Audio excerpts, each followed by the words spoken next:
धूप में पड़े कागज का धूप कुछ कर नहीं पाती, लेकिन जब लेंस से उसी धूप को उसी कागज पे फोकस किया जाता है तो कागज जलने लगता है।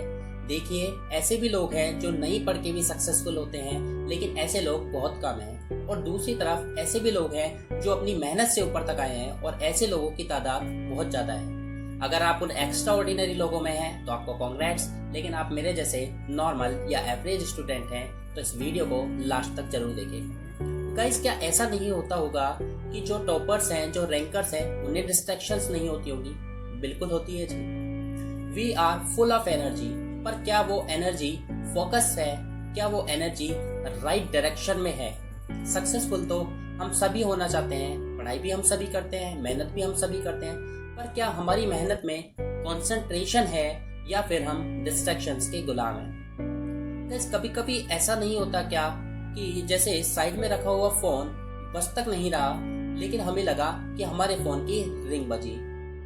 हम पढ़ाई तो कर रहे हैं, लेकिन हमारा दिमाग कहीं और लगा हुआ है। हम बार बार कोशिश भी कर रहे हैं कि हमें वहां दिमाग नहीं लगाना, लेकिन डिस्ट्रैक्शंस हैं कि पीछा ही नहीं छोड़ती। कैसे हम इफेक्टिव वे में फोकसली पढ़े?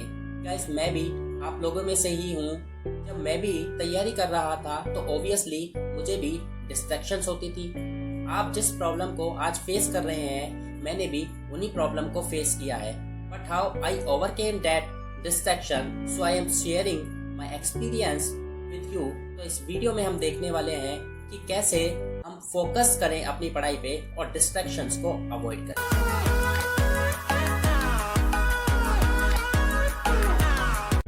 जब आप पढ़ाई कर रहे हैं और ध्यान कहीं और लगा हुआ है, एनर्जी स्कैटर हुई पड़ी है, अब इंस्ट्रूमेंटल सॉन्ग्स इसमें कैसे हेल्प कर सकते हैं? तो गाइस, आपको करना क्या है कि आप अपने ईयरपीस लें और उसमें इंस्ट्रूमेंटल सॉन्ग लगा के उन्हें पढ़ाई के साथ सुनें। इससे होगा क्या कि आपका जो ध्यान पहले 50 जगह लगा हुआ था, अब वो सिर्फ 2 जगह आ जाएगा, एक तो इंस्ट्रूमेंटल सॉन्ग पे और एक पढ़ाई पे। पहले जो ध्यान 50 जगह लगा हुआ था, अब वो 2 जगह आ गया। तो 50 जगह हुए लगे ध्यान की पावर ज्यादा होगी या फिर 2 जगह लगे हुए ध्यान की? तो ऑब्वियसली 2 जगह लगे हुए ध्यान की पावर ज्यादा होगी। और इंस्ट्रूमेंटल सॉन्ग्स में कोई लिरिक्स भी नहीं होता है जिससे कि आपको उस लिरिक्स के कारण कोई डिस्ट्रैक्शन हो। और गाइस, धीरे धीरे जब हमारी कंसंट्रेशन पावर बढ़ने लगेगी तो हम इंस्ट्रूमेंटल सॉन्ग को भी कम कर देंगे और धीरे धीरे बंद कर देंगे। और इस तरह से हमें काफी हेल्प होगी अपनी पढ़ाई में कंसंट्रेट करने के लिए कि हम कैसे फोकस करें, बाकी की डिस्ट्रैक्शंस को कैसे हम अवॉइड कर सकते हैं इंस्ट्रूमेंटल सॉन्ग के यूज के द्वारा।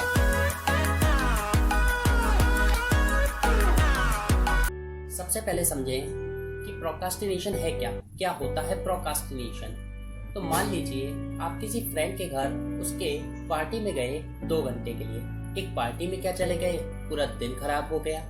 आके भी उसके बारे में ही बातें कर रहे हैं कि हमने वहाँ क्या क्या खाया, हमने वहाँ डांस किया और हमने वहाँ किस किस से बातें की। जब अपने फ्रेंड से बातें कर रहे हैं तो भी इसी बारे में बात कर रहे हैं। पार्टी में गए सिर्फ 2 घंटे के लिए और पूरा दिन हमने खराब कर दिया, उसी के बारे में सोचे जा रहे हैं। और मान लीजिए आप कहीं बाहर से घूम के आए तो सोचते हैं कि थोड़ा आराम कर लेते हैं, थोड़ा ये कर लेते हैं, थोड़ा वो कर लेते हैं। ये ऐसा समय है जिसका कोई यूटिलाइजेशन ही नहीं हुआ, ना तो हमारी पढ़ाई में ना ही हमारे एंजॉयमेंट में। इसे कहते हैं प्रोक्रास्टिनेशन। गाइस, किसी पार्टी में जाने या मूवी में जाने में कोई बुराई नहीं है, लेकिन जब आप मूवी में हो आए, जब आप पार्टी में हो आए, तो बस उसके बाद समय खराब करना बंद करें और सीधे पढ़ने बैठ जाएं। मान लीजिए अब आप ये वीडियो देख रहे हैं, इसके बाद ऐसी 5-6 वीडियो और देखेंगे। एक वीडियो भी हुई 10 मिनट की, तो 5-6 वीडियो हो गई 50-60 मिनट की। तो आपकी एक वीडियो 10 मिनट की थोड़ी ना हुई, आपकी वीडियो तो हो गई 1 घंटे की। आपने एक पूरा सेशन उसमें काट लिया। तो गाइस, जब चीजें समझ में आ गई तो वीडियो को बंद करें और तुरंत पढ़ने बैठे।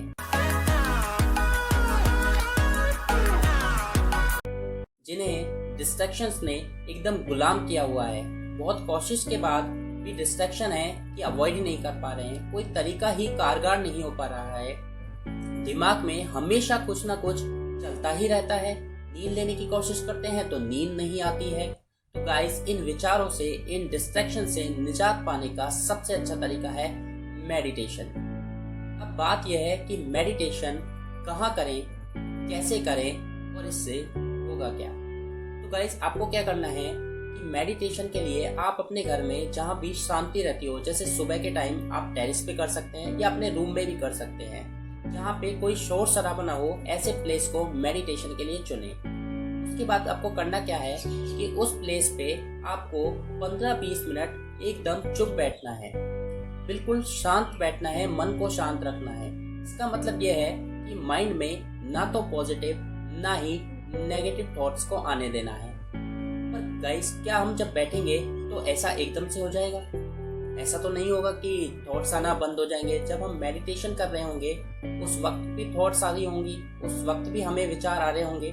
गाइस ये कोई मैजिक नहीं होगा, लेकिन हाँ अगर आप 15-20 दिन तक इसे कंटिन्यू करते हैं तो डेफिनेटली आपका कंट्रोल आ जाएगा।